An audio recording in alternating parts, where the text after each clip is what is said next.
Hi, welcome to NDE TV. I'm Peggy Robinson. Today's guest is Christopher George, and he's going to tell us about his near-death experience. Hi, Christopher. Hi, Peggy. How are you? Good. So feel free to start wherever you like and take as long as you like. Okay. Um, well, obviously your show is about near-death experiences, and I've had a few. I think I'll just kind of give you a framework, and it's something I've constantly questioned and tried to understand after the initial one. So what had happened was I wasn't a very good ski racer, but I wanted to be.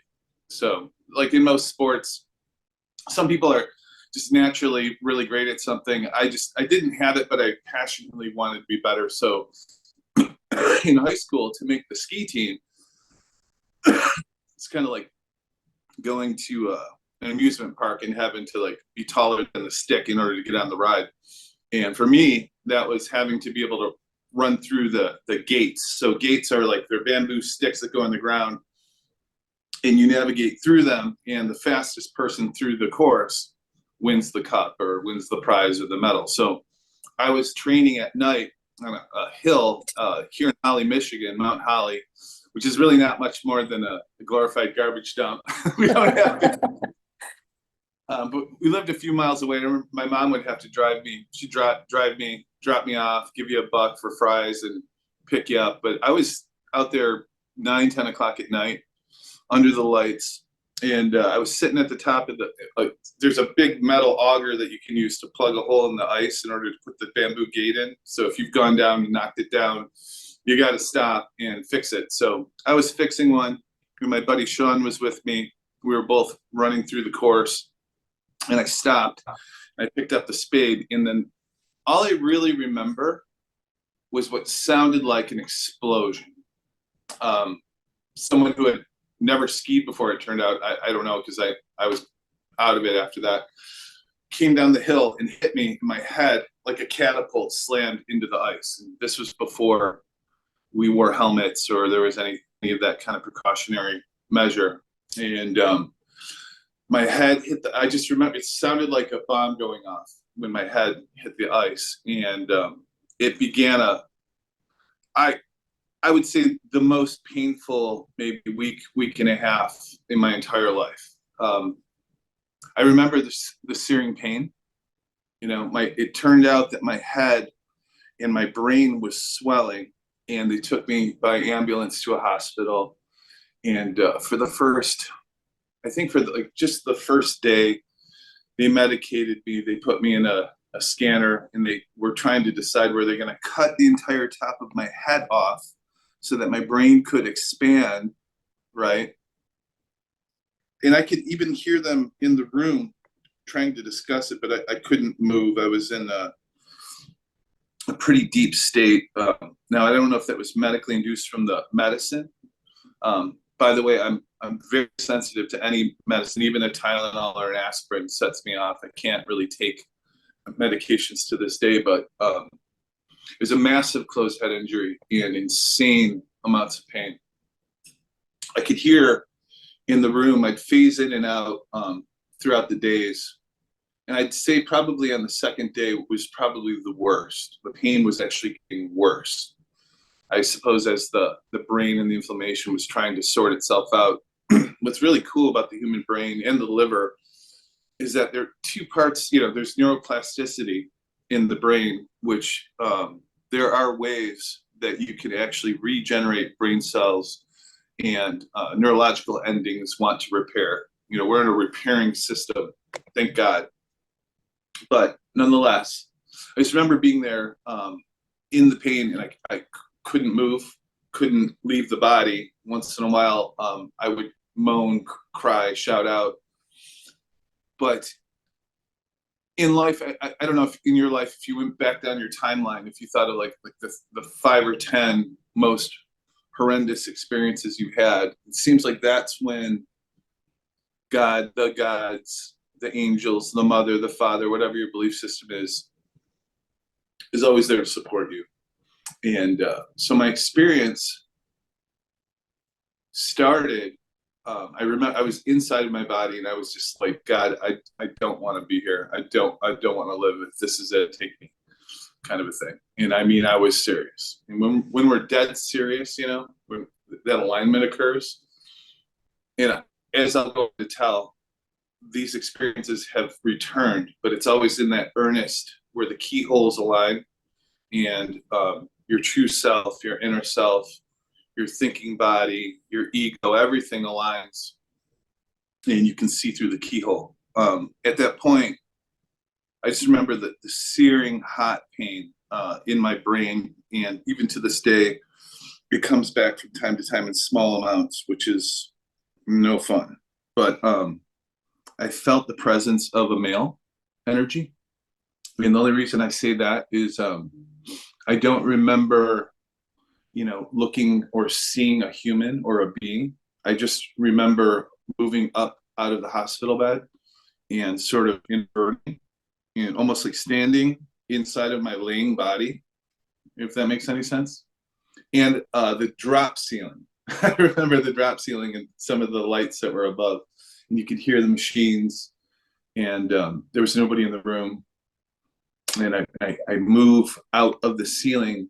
But what the first thing is that the pain is receding, and since it was, imagine, have you ever had your ears ringing or tinnitus? Yeah. Mm-hmm. So imagine like you're at a rock concert, you've got tinnitus, and you're in the most incredible pain, and the louder the music is, the worse it gets. And I move up into the most beautiful feeling, right? Yes, it seems like as I'm moving up out of the bed, there's this male entity, and immediately I'm scared.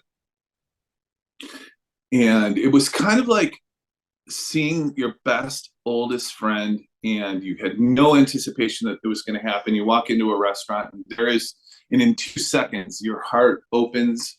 It was kind of like a homecoming. And this being takes me, and we immediately are in a vast space.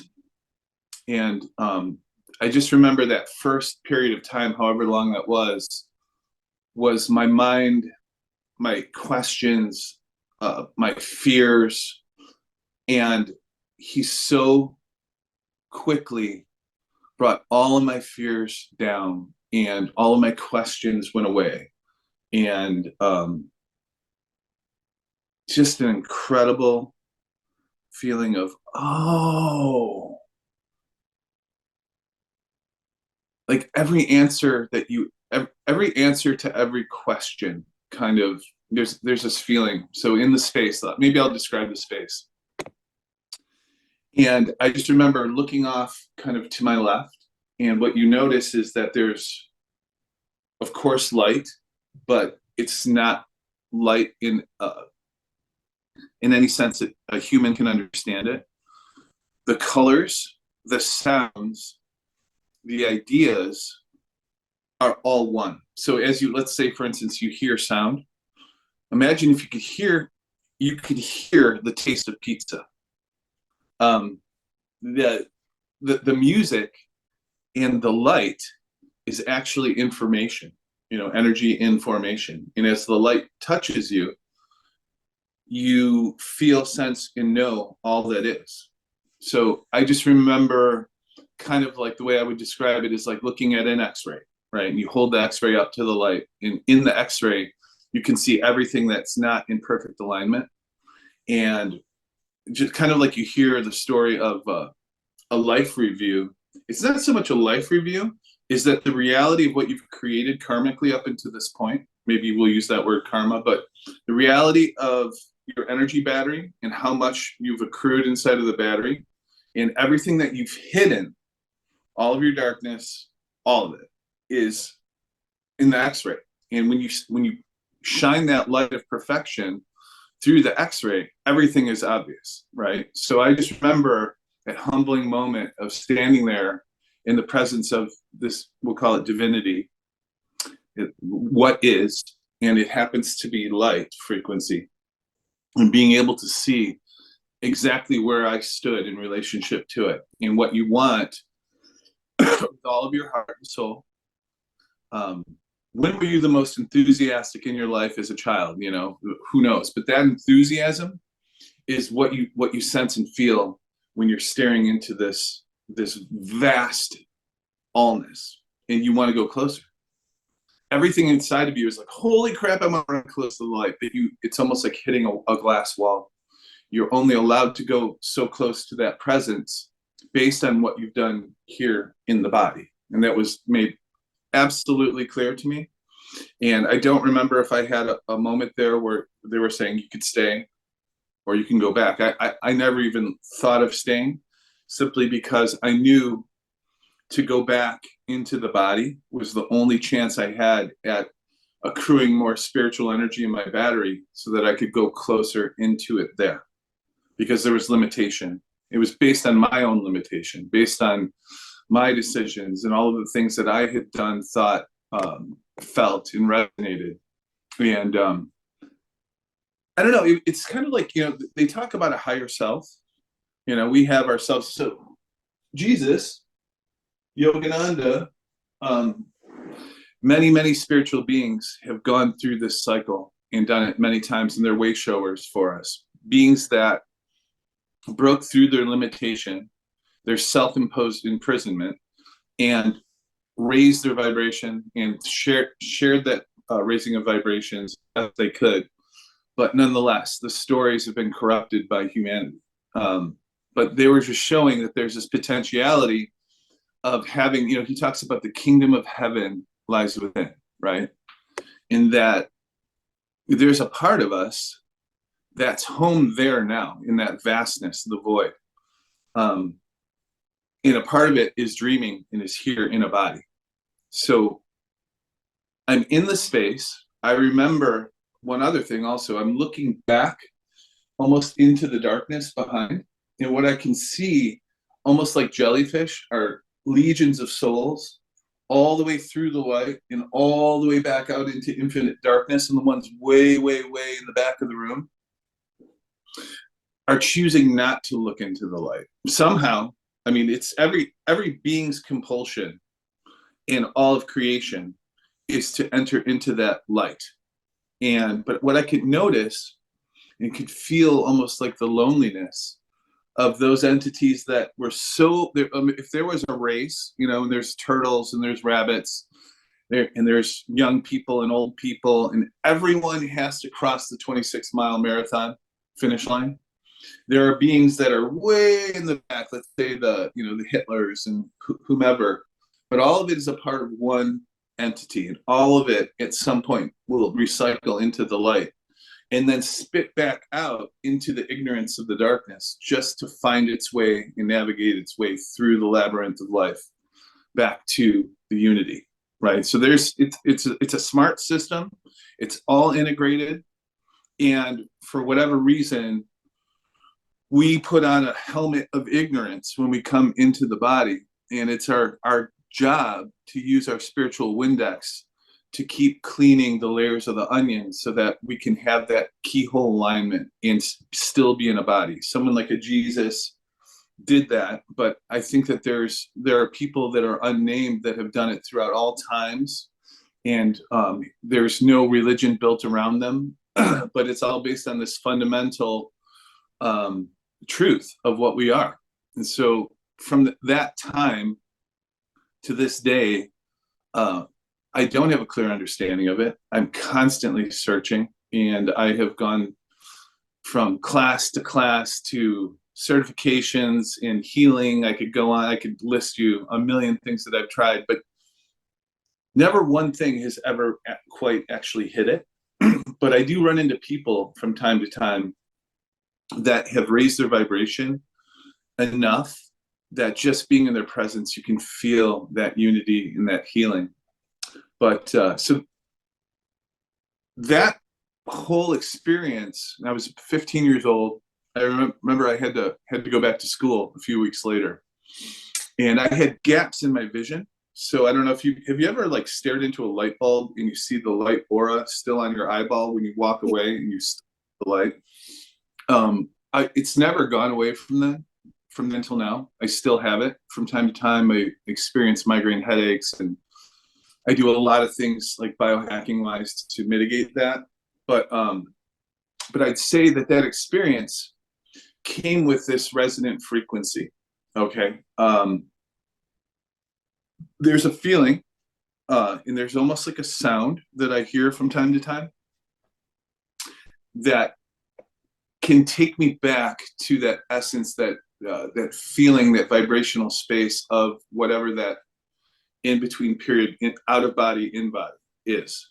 And I've gone to shamans and healers, and I've done Kambo, and I've gone to South America and to radical places to be around beings that are attempting to find their way back into resonance and try and have a greater understanding of it. Yeah, I've worked with sound healing tools. People reach out to me. I can work remotely with a person. So one of the gifts or curses that came along with that experience is I can help someone who's in the transitionary period of leaving the body and bring in their guides and whomever or whatever is of highest frequency for them, so that when you leave the body, it's a quick transition. Think of it like this. There's a rocket on a launch pad, right? And when you pass, or when the body's in that transition, what can happen is, if we have a lot of ego, a lot of resentment, a lot of regrets, we're pulling fuel out of the rocket. Now, in order for the rocket to transition out of the ionosphere, imagine it's almost like an embryonic bubble. You have to have enough velocity to pierce it. So at death, at the time of releasement, what will happen is many people will be entangled. They'll be entangled by their friends and family, their fears. Have you been with somebody who's passed in the moment when they're dying? Sorry? Have you ever been with someone who's Yes. Yeah. It's fascinating, isn't it? Yeah. But there's an emotional component and feeling if you're sensitive and you're sitting with the being, and preparing them. Typically, what I found is like recapitulation or forgiveness work. So anybody else out there, just take this as your take home today. If you're with someone, they hear everything. Okay, so let everyone who's going to be in the room be mindful that the being, even if they're, they've transitioned out of the body, everything is being heard, and everything is kind of dictating what's going to happen. Ideally, what we want to do is everyone in the family, or all friends, families, lovers, just tell the person how much they love them and forgive them, and ask for forgiveness in return. So, remember when I stole your beach ball? Please, please forgive me back in 1979. Just make a list, and you just go through and you forgive them for everything. Ask them to forgive you for everything. And even though ad nauseum you do it, you'll know when the time is right. But opening that space. So I was able to do this with my mother, actually. And what happened after was really strange. Maybe I'll come back to it. But I want to follow the line of the near-death experience, because that's your expertise. So there is a feeling component and a vibrational component to that experience, and transition back into school. But previous to that, my mom wanted so badly for me to be a lawyer, to be successful. My father, who was a badass car hustler, to her, she wanted to be on the other side of the fence. She wanted to live near the golf course. She wanted to be around the wealthy others. And that's just not where we were. We lived out on a farm. I wasn't very popular. I always felt like an alien in this body. And I never fit in. And at that point, after that occurred, I stopped trying. If you'd gone back in my earlier years, I would wear the clothes that I thought someone would esteem me for, or I would say the words or do whatever, just be the funny guy. I'd do anything for attention. And for whatever reason, that reality of that homecoming, I just remember like walking the halls and just trying to remember that feeling. And here's the other component is, as I went back into the hospital bed, I remembered everything, right, for a moment. And I remember the feeling of the memory escaping and leaving. And I took my thumbnail and stuck it into my finger. I could move the body again, by the way, and I was back in the pain of the body. So as the pain came on and the memory was leaving, I shoved my thumbnail into my finger to the point where my finger bled. I just remember I told myself, I'm not going to forget this. I'm not going to forget this. And I forgot it. It was going away. And it was not until many years later that the memory of that experience started revisiting me. So I want to move on to kind of describe how that has played out in these other near-death experience states that have come. After doing a lot of research, I realized that whenever there's an intense solar activity, solar flares, and there's a NASA website where you can actually follow the weather patterns of the sun. Those are not really good days for me. So it happened, okay, so I did a 1 week stint at Jonathan Goldman's sound healing training back in 2008. And wow, incredible experience. Like 100 people from all over the world, from people that work with Aboriginal didgeridoos to tuning forks to using the human voice, different modalities of using sound and vibration towards healing. And so there would be a whole conference throughout the day. Then there would be a period where you could wander on your own. And then there would be some sort of a ceremony or ritual at night that would be a rendition of what we learned during the day. Only maybe we worked with tuning forks, or someone would use a crystal bowl, or different forms of sound. And at the end of the week, after you've learned all these practices, there's an entire day of, they have a room and they set it up as a ceremonial space and they shut the lights off.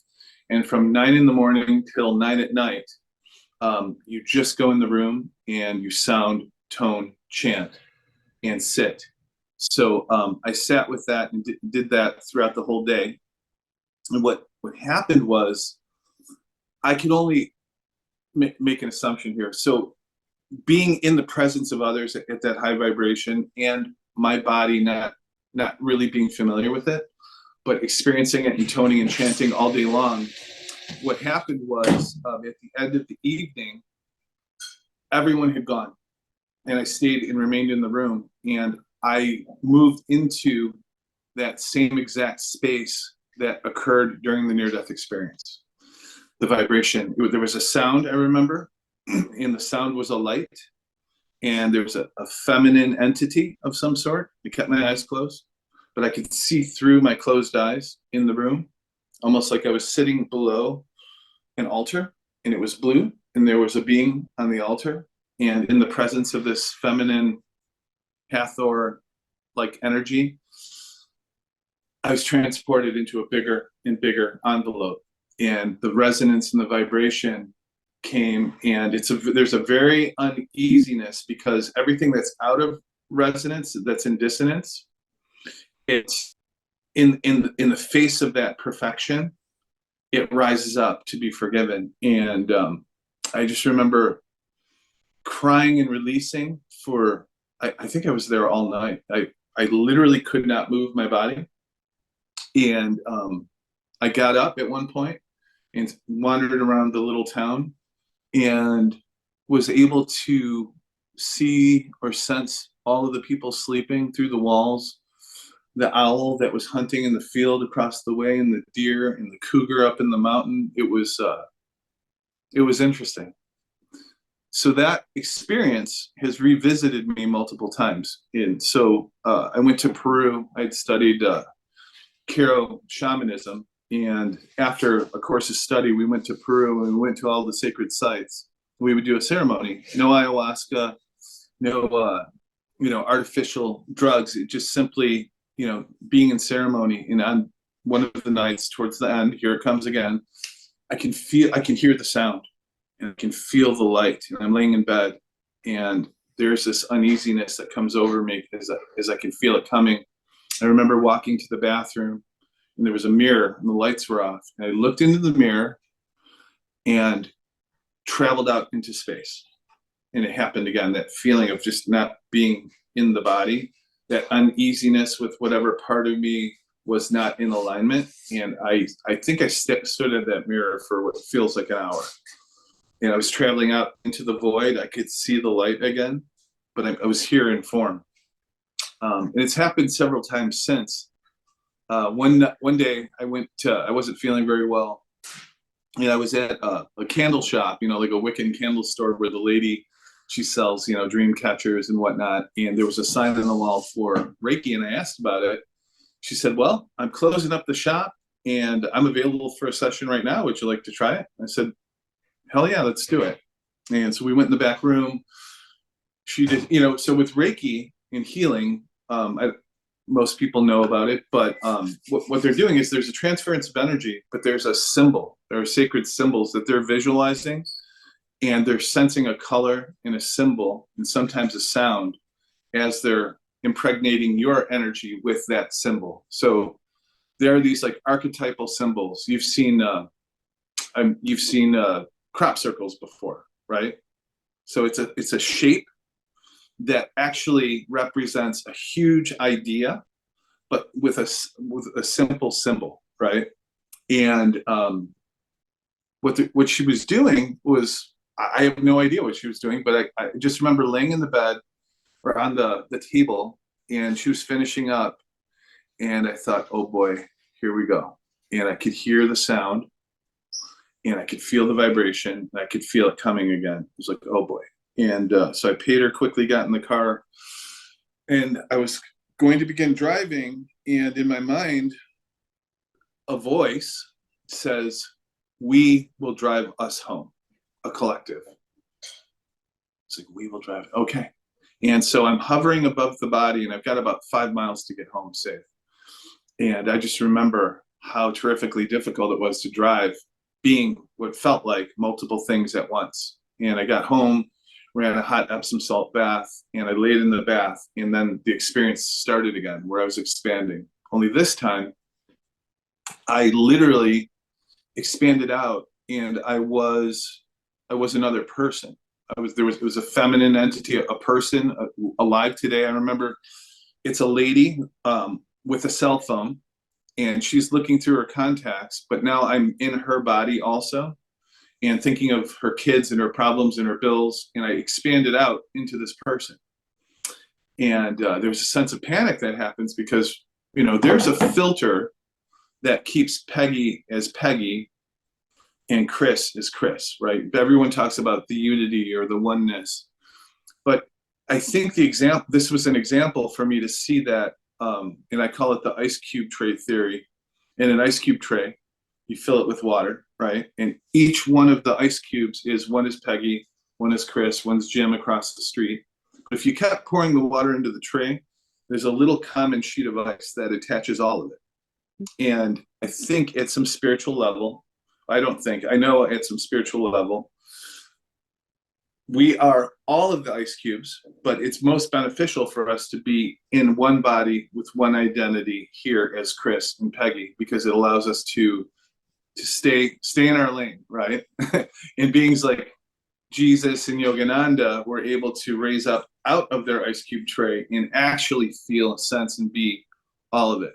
We could talk about healing also, and how Jesus maybe actually was able to heal because he was able to rise up and see all as one in the perfect divine blueprint. And when you hold to the perfection of what we truly are, home with God in that infinite space connected to light, then the presence of anything other than perfection is an impossibility. And the arm, which was broken, now heals and is one. But so I'm in the bathtub, and I'm her. She knows me. She knows everything about me. We know, it's almost like there was an agreement that Pegi agreed that a part of your essence spirit would be a part of a multitude of things for the sake of economy. So think about this. And every biological system, there's a perfection to it, although we don't see it. A leaf hits the ground, it breaks down into carbon atoms, it goes down, feeds the worms in the soil.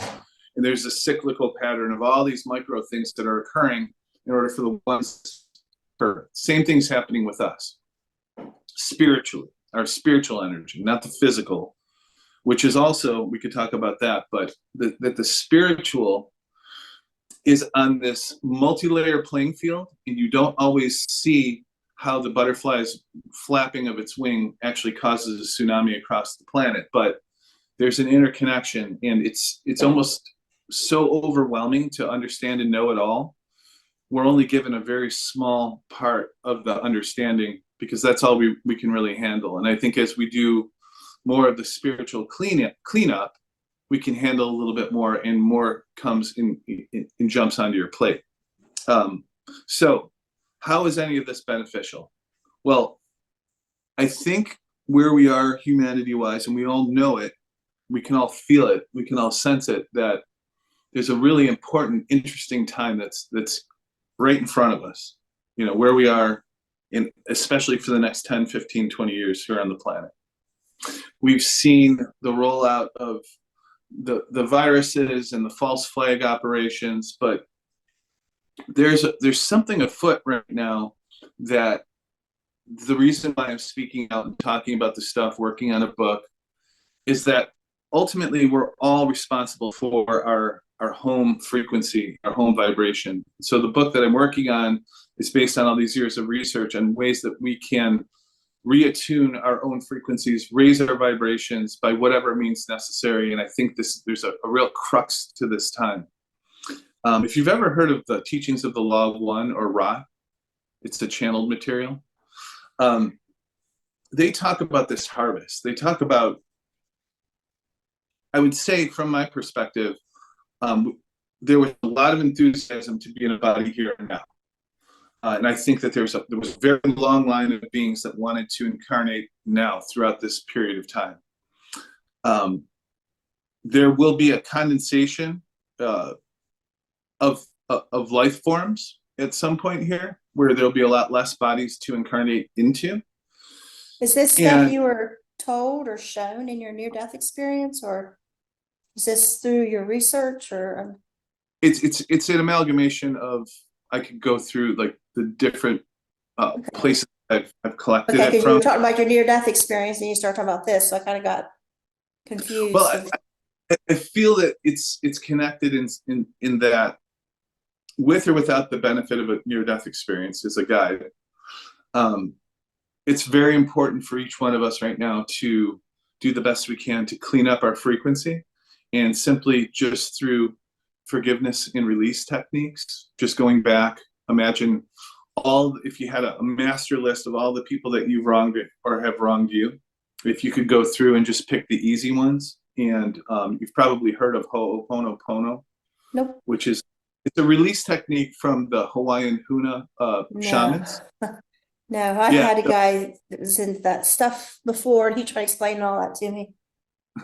Well, I'll make it simple. There's this Dr. Hugh Len, and he's at a psychiatric hospital, and there are multiple people that are on the verge of death and just terribly psychotic.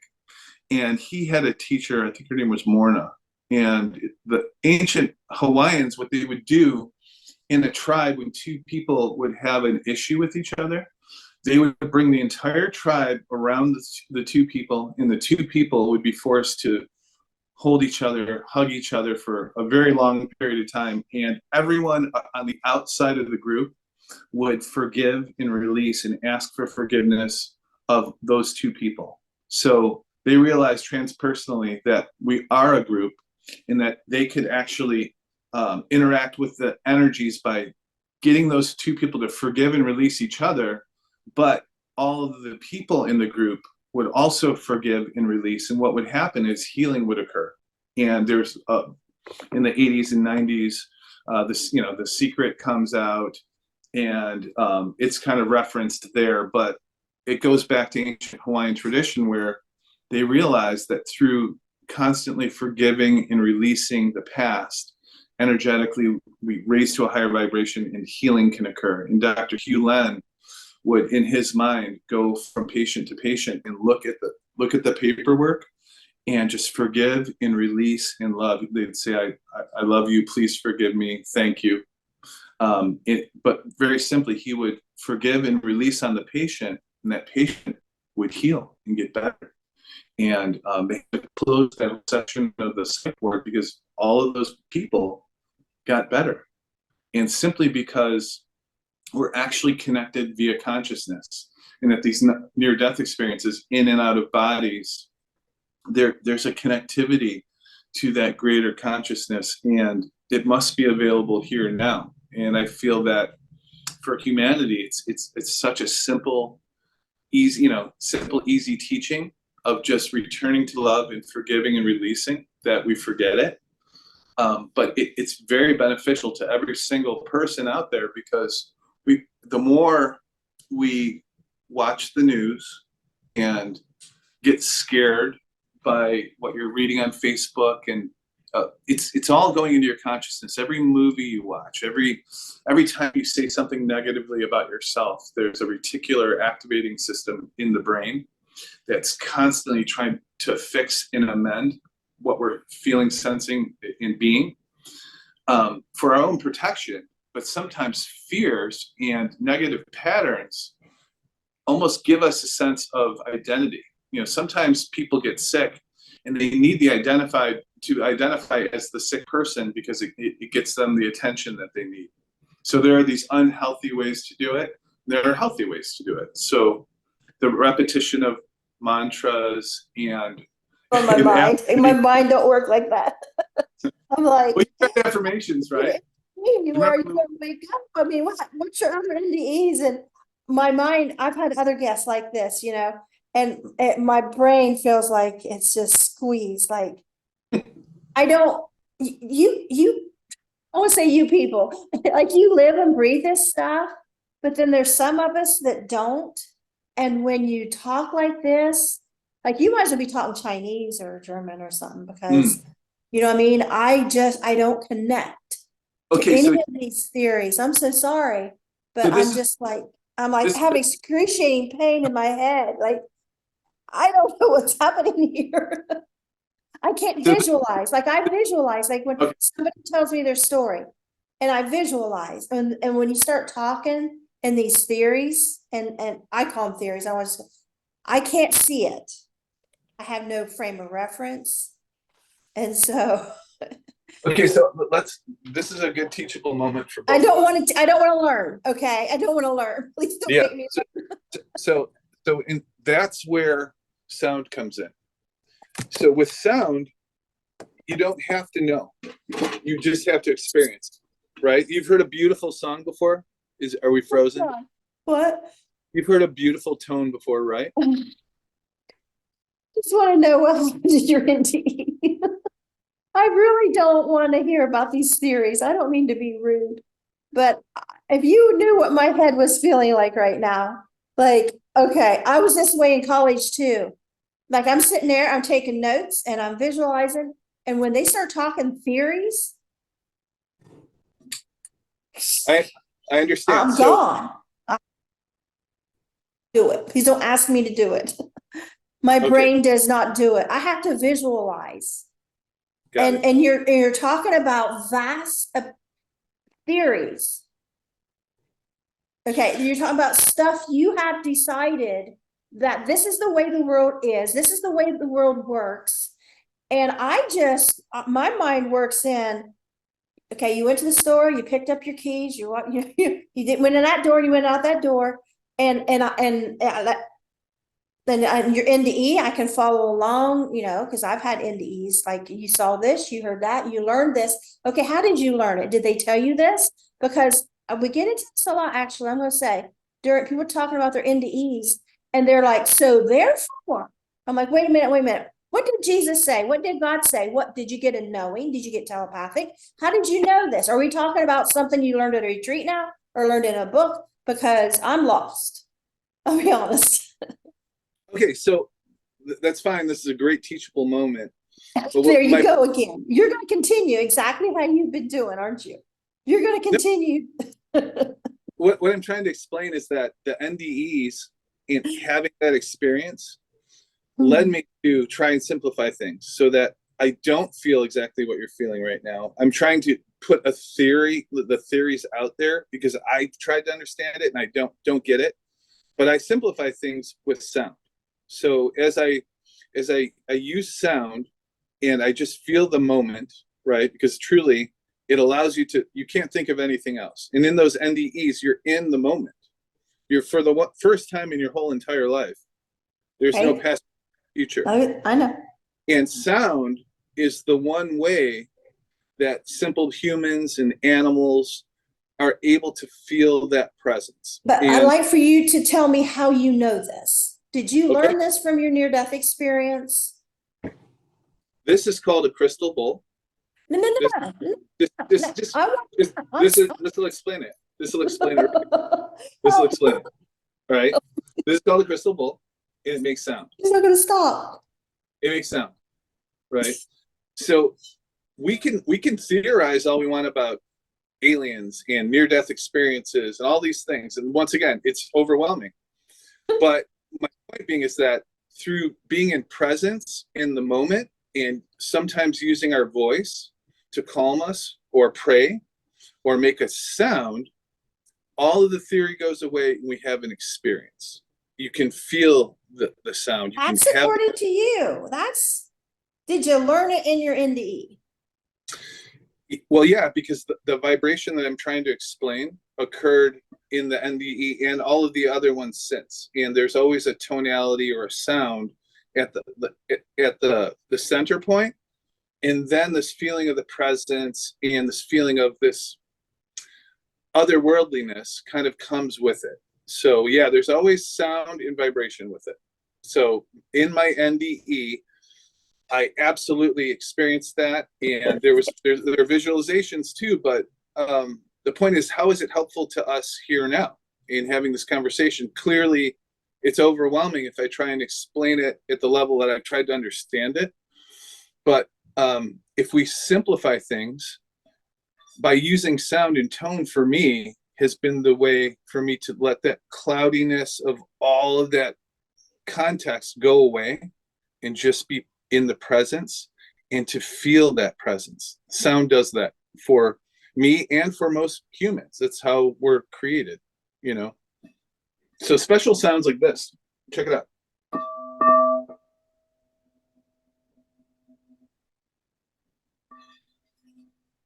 Maybe close your eyes for a moment and just breathe.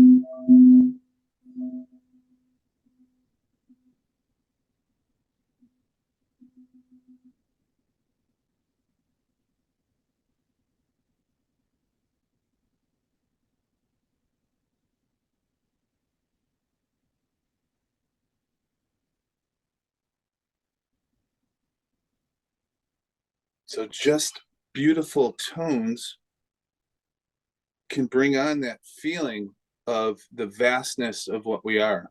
And I think that it's such a simplistic way to do it, but it calms you right down, calms down your nervous system. If I were to put sensors on your brain and I played certain tones, you would notice that your brain would slow down, you would feel calmer. Memories can come back.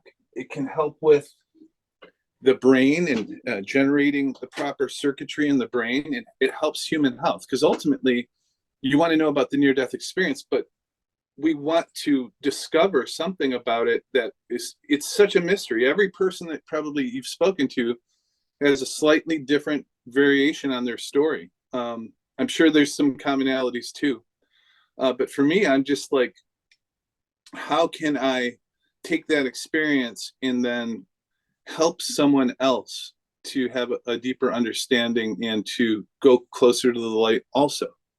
Because it's really that goal of like entering into the light and being closer and closer to that God light on the other side. Does that make sense to you, the presence of the light? Well, yeah, I was in the light, but it doesn't mean I'm going to get what you're talking about. Okay. That's the, but people do. That's what I'm saying. A lot of people do. It's like you just said. A lot of people, you know, I'm just not one of those brains that that can wrap myself around. Nor do I want to. I'm not in meditation. I'm not in listening to sounds and tones. And I mean, if I got spare time, I'm doing my dishes. I mean, I'm a hyper person. I'm either fully awake and energetic or I'm asleep. So I don't go in between. Well, So, clearly you've spoken to a lot of really interesting people. What have you taken away with it that has helped you? How have you transformed or changed based on the about story? your near-death experience, because you had several, and you talked about the one, the ski accident, and before we run out of time, I'd like to know, about the others, if we could go there. Well, okay, so the other experiences, the other near-death experiences that I'm explaining, I could tell you about one that I think is kind of interesting. I was involved in an accident, and I was about to be involved in an accident, and just as it was occurring, the feeling, the vibration, the moving out of the body occurred just beforehand, and it's almost like I had a near-death experience without getting in the accident. My body took over. My foot jumped on the brake. I was driving, and there's a huge building to my left. And here in Detroit, the fire trucks, and especially in the city around the 1980s and 90s, it was kind of a lawless place. Literally, most people saw traffic lights as optional. And I was driving at a pretty good clip. I was in the studio recording a record at the time, and I had the demo cassette in my tape decks. I'm listening to the song as I'm heading home from the recording studio, and a fire truck without its lights on was coming at about 70 miles an hour down the road, and I could not see it. So just before, as I'm pulling up to the intersection, that feeling came back. The expansion occurs. My foot stops the car. The fire truck was racing through the intersection, and I put the car in park, and I went into I moved out of my body. It was like something came and took over. But that same feeling, I remember driving home and laying in bed, and the whole near-death experience that I had experienced before, it revisited me for 3, 4, 5 hours. So when I say multiple near-death experiences, only the first one where I had the accident itself, and the ski accident, was where my physical body was in a hospital and I experienced it. But it's come back 10, 15 times probably.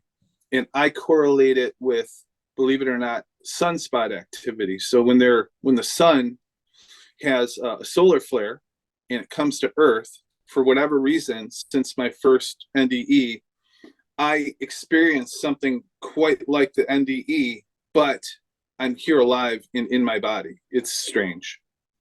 And I've done a ton of research to try and understand it. And I just know that, like, I watch the solar weather like a hawk, because I wants to be at work and then have that strange out of body experience where it's really hard for me to function. So I know when we started, you was in a room with this red light, and I'm like, let's not do that in there. Like, can we move out of that? But so are you normally in that room with the red light? So it helps you? I do the red light photobiomodulation in the mornings. So when you turn the light on and you take your shirt off and you get right up on it, it actually will boost the mitochondria in my body. And it's good for all humans. It's wonderful. It's newer technology that was discovered back in the 20s, 30s, 40s, and 50s. And it turns out that colored light was used even by the ancient Egyptians in their healing salons. So they knew that a specific color played onto the body could actually have different healing remedies. So different colored lights. And there was a guy named Darius Dinsha in the earlier part of last century that he wrote a book on it. And but it's all ancient healing techniques using light, sound, and frequency, right? And that's kind of what I kind of correlate to the near-death experience, where I could hear and see the light, sound and frequency. And I think it's a part of a way that all of us respond and heal. And there's no thinking involved. You just hear it, you sense it, you see it, and there's if it's done correctly, there's a sense of well-being. So I think ultimately that's what I want to convey, is that sense of well-being. People reach out to me, and I have a little YouTube channel I just started, and I have what's called VibeAlign on Facebook. So it's a small group. I sent you the links to that. Maybe you can share that. Okay. People reach out to me, and I work with tuning forks. You say you sent them, or you're going to? Yeah, I sent them to your email. Okay. Okay. But I work with sound and listening and tuning forks, both in person and virtually, to work with people towards raising their vibration. Okay. And that's what I correlate to my near-death experience. That's what I took away from it. Okay. All right. Well, I'll add those in your description. Is there anything else you'd like to add? No, God bless you. Thank you for listening. I'm sorry if I took you on and twisted your brain a little this morning. Yeah, I'm a morning person. I have like tons of energy, and you were totally losing me. I was like out here in this land of what? Huh? And my head was actually squeezing. I cannot put this in there. I'm going to send you a meditation with some music. I don't meditate. Well, you don't have to meditate. You just put. I ain't gonna meditate. If you have some good headphones, what you can do is, and I recommend this to anybody, the Monroe Institute is this incredible place. They've developed some technology called HemiSync, and you simply put on some headphones and you listen to tones. And what it does is it plays two dissimilar tones. So for someone who doesn't meditate but would like to feel the effects of meditation, I don't have patience. I've tried that. I've heard of Monroe Institute. I don't have the patience. I have to be doing something. I can't, like, if I have energy to stay awake, then I've got tons of stuff to do. So do you walk? Do you ever go for walks? Just around the house. I mean, in the yard and where I need to go. I mean, but I've got so much, stuff going on, and like to people to sit and relax and meditate, that irritates me. I'm not a person that can just sit and I'm thinking about everything I need to be doing. I got this stuff. We don't get just sitting here. It's either awake or sleep. Well, at some point, what all scientists have figured out is if we can get the brain to slow down, which is what meditation's goal is. I don't want my brain to slow down. we can get a sense of clarity. And why though? Why do you need to slow down and get a sense of clarity? Like, my clarity is when I'm supercharged. That's my clarity. Well, okay, so if you can't run the car with the pedal to the metal all the time, right? You'll burn the car out. And same thing with burn out. I get sleep. And I wake up and I got even more energy. Well, the goal is that we have some stages at a low energy, some at a really high energy, and some in between. So that differentiation is about being human, to have it all. So the point of meditation is simply to take out the trash, clean out and just be in our presence. And it gives you like a resilience so that the rest of your day gives you some wisdom. That's what bubble bath's for. Well, okay, so there's your meditation. I do that Epsom salt bath. Right there. Yeah, bubble bath. Okay, there you go. But now if you combine that with, you put your hands on your chest or on your one hand on your belly and you breathe and just lay in the bath, enjoying it, and think of your puppy or think of something lovely, and almost as if you could breathe it into your body and just feel gratitude. That's meditation. And that right there could biologically change all of the hormones and the melatonin and the serotonin and the dopamine in your body so that it equalizes, because that's what we want, is the body to be equalized with our presence. So that, okay, so let's see, you didn't meditate today. You're driving up to the intersection. Someone cuts you off, and that MFer, you might just go crazy, jump out of the car and get into a fist fight. But if you laid in the bubble bath and you felt the yummy presence of the puppy and you felt awesome, and then you cleaned up, got in the same car, drove up to the same intersection, they cut you off, which of those two people is more likely to get upset?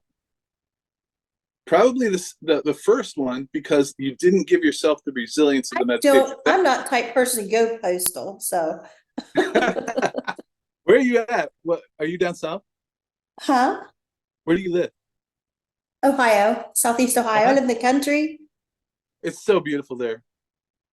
You're in the hills? I'm in the woods. Yeah, Oh I'm in man, the hills. God Yeah. bless you.